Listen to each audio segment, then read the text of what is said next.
নবীজি বলেন কোন বান্দা আল্লাহর সবচেয়ে ঘনিষ্ঠ হয়, আকরাব সবচেয়ে ঘনিষ্ঠ হয় যখন সে সেজদা করে। সেজদা করে।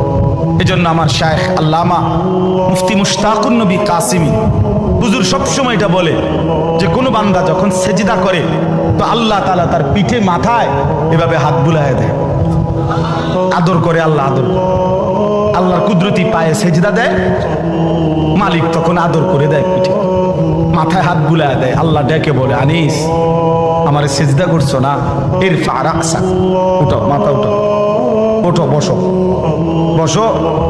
আর কিছু বলবা কিনা বলো। তো বান্দা বলে আত্তাহিয়াতু লিল্লাহি ওয়াস সালাওয়াতু ওয়াত তাইয়্যিবাত। আল্লাহ বলে আচ্ছা আমার প্রশংসা করলাম, খুশি হলাম, আর কিছু? আল্লাহুম্মা সাল্লি আলা মুহাম্মদ ওয়া আলা আলি মুহাম্মদ। ও মাশাআল্লাহ, আমার বন্ধুর প্রশংসা করলা, দুরূদ পড়লা, আমি এত খুশি হলাম, এখন কিছু আর বলবা? তো বান্দা বলে আল্লাহ সেজদা দিয়ে আপনার কাছে আসলাম, আপনার প্রশংসা করলাম, আপনার বন্ধুর দুরূদ পড়লাম, একটা উদ্দেশ্য আছে, মাকসাদ আছে। কি মাকসাদ, কি উদ্দেশ্য? আল্লাহুম্মা ইন্নী যালামতু নাফসি যুলমান কাসীরা। আয় মাওলা, আমি বড় নাফরমান মাওলা, আমার গুনাহ অনেক বেশি মাওলা, আর আমি জানি ওয়ালা ইয়াগফিরুয যুনুবা ইল্লা আনতা, আপনি ছাড়া আর মাফ করার কেউ নাই।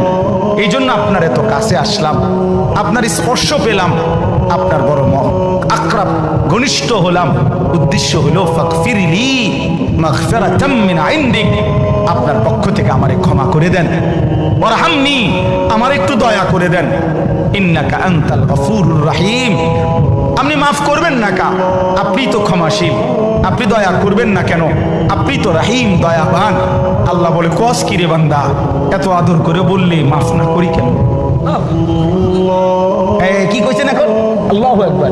এই জন্য বান্দা যখন সালাম ফিরায় এই ডানে বামে, তখনই একবার কি পড়ে, অর্থাৎ উদ্দেশ্য হলো সে সালাম ফিরাইয়াই আল্লাহু আকবার বলে, অর্থ বলে আরে মানুষের জানায় ভাই সাহেব আল্লাহ বহুত বড় মহান, উনি আমার মাফ করে দিচ্ছেন।